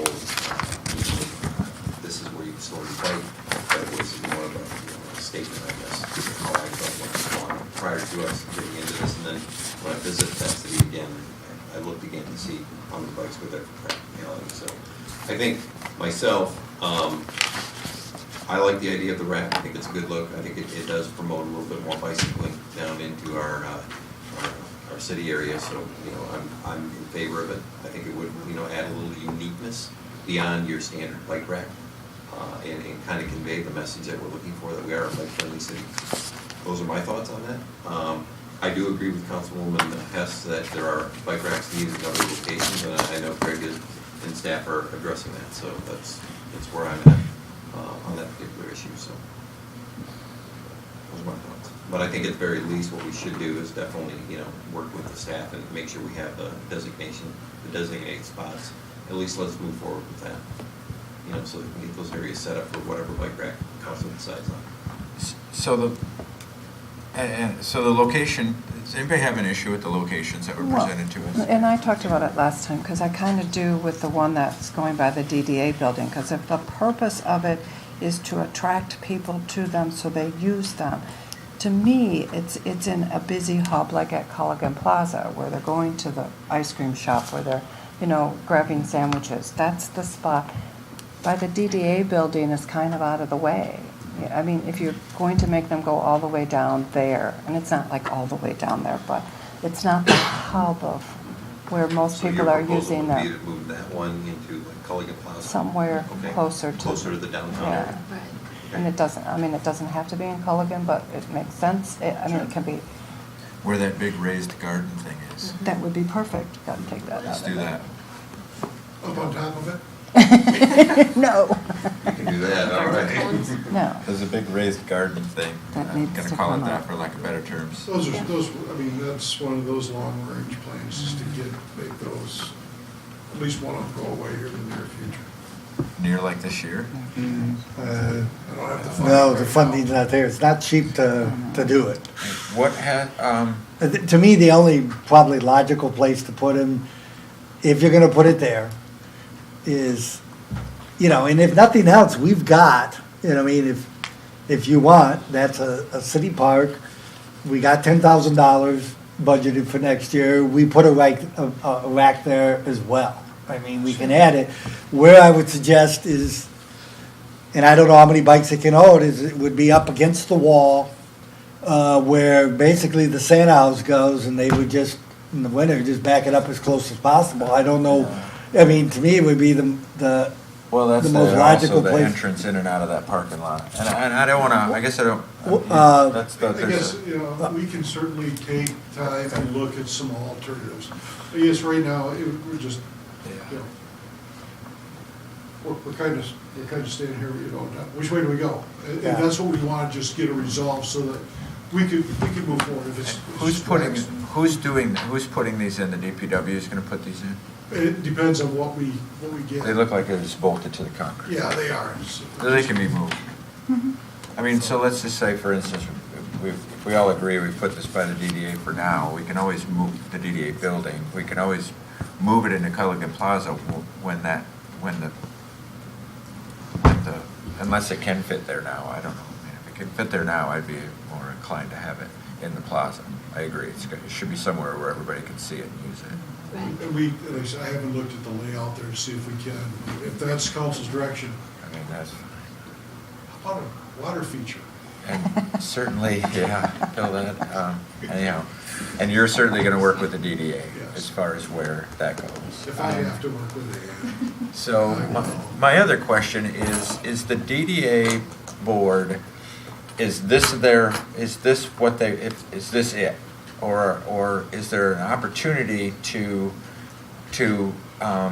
look into something that might be, is this it? This is what we found. It's either this or not. Because if we're gonna decide right now, and we're gonna vote on whether we're gonna approve this is $17,372.67. Well, the staff and the city did this, engineering, basically, Steve Schultz did all the investigating, going through, looking up, types of, there are probably as many types of bike shelters as there are bike racks that Right. you can buy. But this So was it what goes we on. found. We nailed down to, I don't know, 6 or 7. This was the cheapest, and we thought was the nicest looking of them. The DDA felt the same way, and said yes to those. You can get them, which I don't think are practical for a lot of our users, especially if they're seniors, where they mount up on the wall, and you literally put your bike up, and it stands vertically on a bike rack on a wall. If you have trouble lifting the bike and putting it there, that could be an issue. But there's all kinds, there's everything there. Is this the one? I guess you could go on, you could probably spend the next year looking at thousands of different racks and structures and saying, well, which one is it? Eventually, you either make a decision or you do nothing. Right. And basically, they said they liked it. When we presented it to the committee, it went to the DDA, they said the same thing, and they said, yeah, fine, let's do these two. And that's kind of where it's at. It was then council having determined if you don't want to spend city money on the shelters, we need to know that. So you need to tell us that, I would ask tonight, so that then either the DDA would then have to pay for the shelters if they want them. And if they say, no, we're not going to, fine, then we're just dealing with bike racks, which are minimal cost. But we know that we can put them in. And then at the DDA, if they're not putting in the shelters, they may look and say, well, then with the money that's budgeted, we can put in this many. But that's a decision really that the DDA will then have to make. Can I ask a question? And Matt has this up. And I'm looking at, like, I live here, we all live here. What does that say about us? I mean, if we're looking at the bike rack to say something about us that defines us, that we're cool, that we're hip, what does that say about us? It's just a bike rack. So we're investing in artwork downtown. Is it possible to go to artists and say, what can you create for us? Because they're out there, they're doing it. We've seen sketches, and I think Ann and Matt are too, and other people from Jake Idema, who he sketched some bike racks that another community member shared with me that's working on the sculpture project. And I'm not saying that that's route to go, but to me those seem pretty generic, and to spend so much money and for that few parking spots and something that's really relatively generic. Like, that was another thought. And I don't know, I mean, I agree, and to be honest with you, the answer to your question is we could go through that route and find out that artwork is way more expensive. I was shocked that, I'm shocked that this is this much. I can't spend $8,472 on the shelter alone, and that's just one. The other one is $6,475, I can't. When it rains, I agree. the shelter that they provide to sun and rain is really minimal anyway. I mean, I'm saying something visual, I agree, but yeah, I'm with you. Right. So that's where I am, and I can't stress enough that it's to the DDA board that it's not that I'm opposed to the bike racks. It's not that I'm opposed to the location, or if we can move that one in closer to Culligan, but I can't spend that much, $17,000 on it. So I won't. Yeah, we have been beat up about that. And when you look at it, it makes sense. When you're only going to allow for a few bikes to be utilizing those spots. So I would recommend that with that explanation, we put this back to the DDA board. If we're in consensus that we're not going to spend this much of the city's budgeted money on it, then we kind of kick it back, I guess. And see what Other options. You're right. See what other options. Maybe ask the DDA to provide other options for the, for parking on bicycles in the downtown area, and what we could do is maybe at least give them some directions and prove some locations of areas for, I won't call them, but if we're looking at it a little more art, we should pick specific locations. The Carter Street is an issue, right? Carter Street would be one. I mean, I think we're in agreement on that location. Yeah. I want to make sure that you understand, you go ahead and do, and expect that island will one day have a bike rack on it, whether. We'll make provisions for that, and I don't want to say we've standardized, but we have certain bike racks that we have in our parks. Down at Starlight Beach by the pavilion, we've got certain bike racks. Matter of fact, we got some free replacements, because these companies sent us some replacements, and we use those, I believe, out at Trailhead. So, I mean, we've got some standards that we've tried to use, just so we don't have 57 different varieties out there. Yeah. But we can look at all options. Mm-hmm. But as your contractor goes and redoes that peninsula right there, it's. We'll make the thing with if we're just looking at putting bike racks, and for lack of a better term, I'm going to say those simple hoops, I can bolt those down to 4-inch concrete. They don't need, I don't need a whole bunch of structural strength there to support it, and wind loads and that. So that's pretty minor. We can put those anyplace. Okay. In the other locations, I don't think there's anything special you have to do in those particular areas over by the DDA office or, okay, good. At least we gave some direction on that, so. Makes sense? And can I just throw this out, because we did have somebody come to DDA Design and kind of do a presentation, and he belongs to a biking group. They spend lots of money on their bikes, and they said that they will never use a bike rack because they're not tying their expensive bikes to those racks. What they suggested, and maybe it's something we can look at, is like in alleys and stuff, if you just have a single hook for them to pick them up and hook them to the bike rack, they would use those.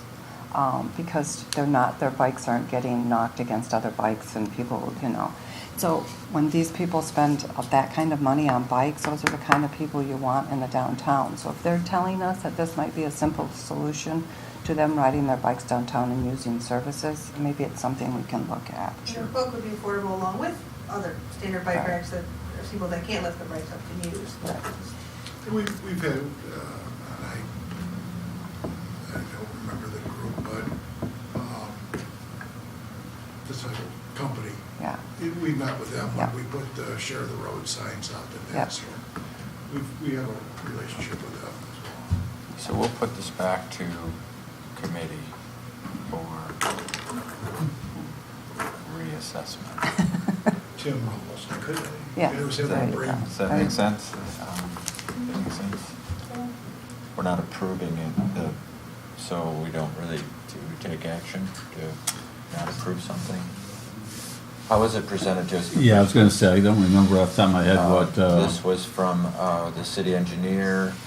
It was just information response to. your Requesting request. authorization from the city council to proceed forward with this project. The city would purchase the structures directly and utilize the existing contract unit items from annual or other contract projects to complete the installation and other items of work. So he requested authorization. did we table it when it first came up? Yep. We tabled it. Table it again? Yeah, you could continue to table it and ask that it go back to the DDA and see what their thoughts are. Okay. So moved. Second.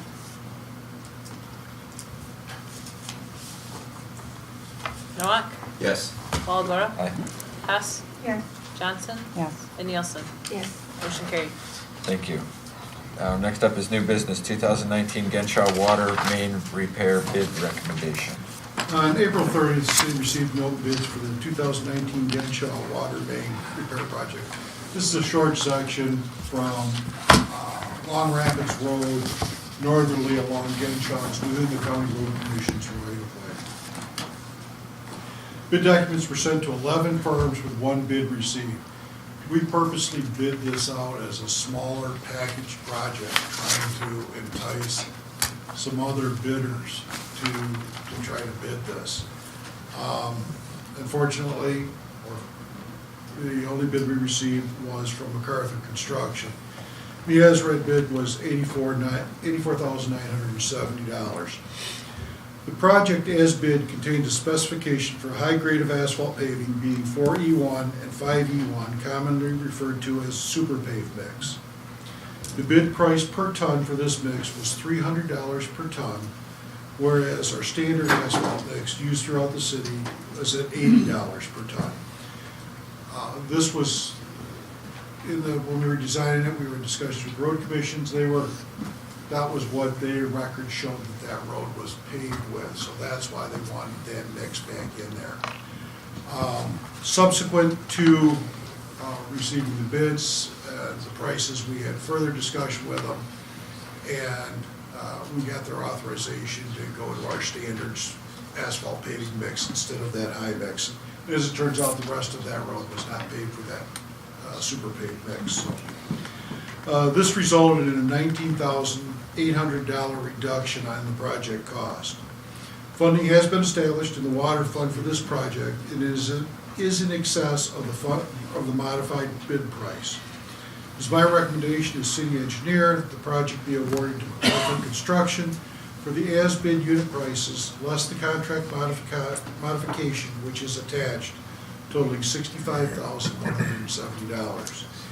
And we followed up. I asked Shannon to follow up with all of our bidders, and there's a memo that she sent to me that's attached to the back.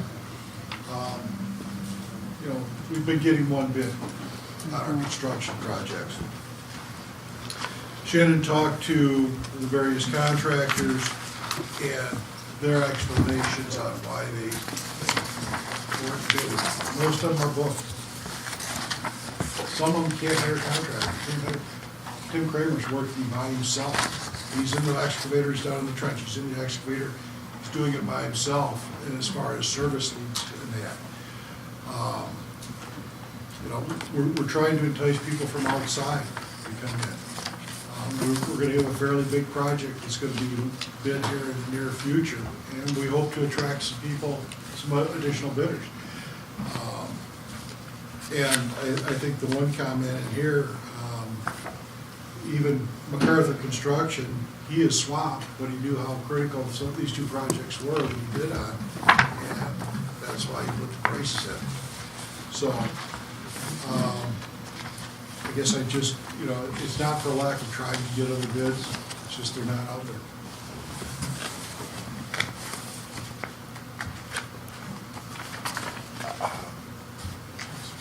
Yep, that was gonna be my question until I scrolled down and saw the memo. Yeah, it's a big deal. Finding hireable individuals has been difficult for anybody.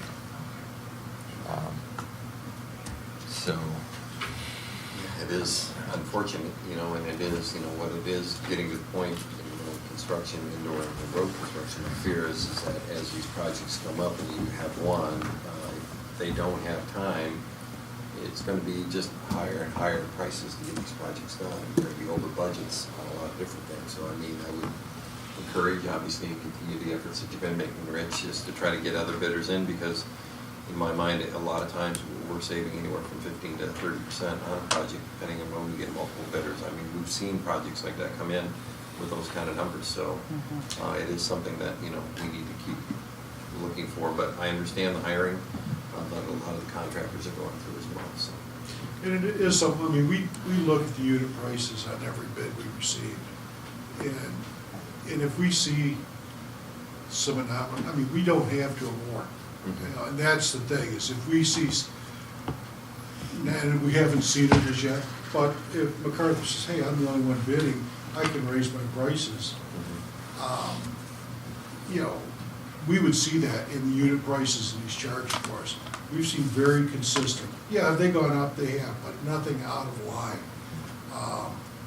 for what we're seeing throughout the rest of the state.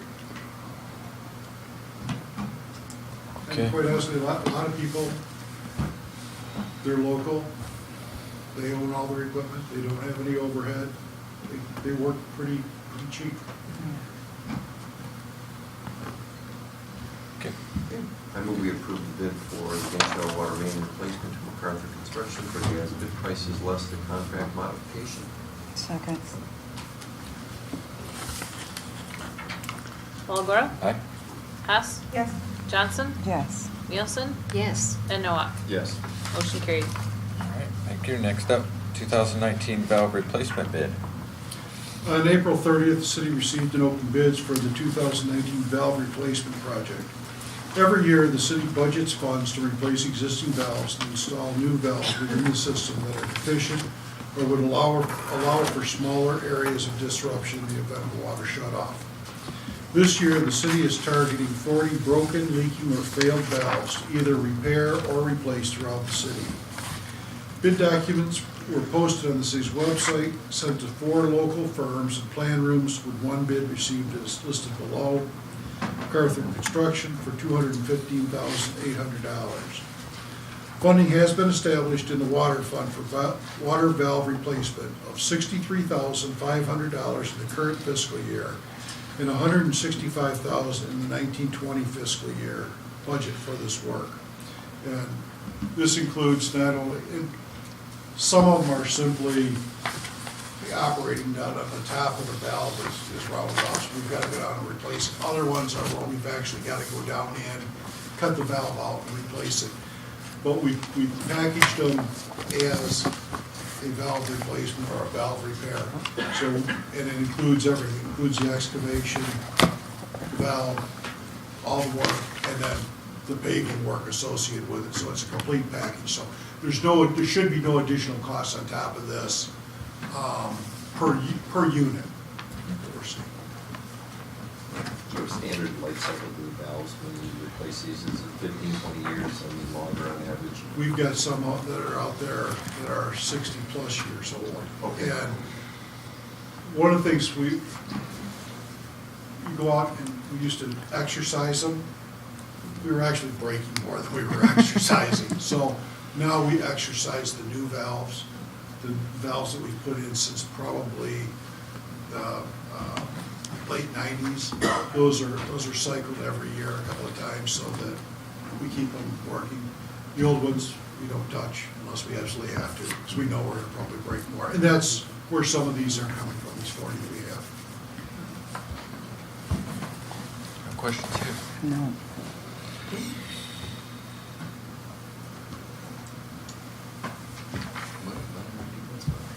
I move the award the bid to Clerk Construction, and we have the unit prices of $215,000. Second.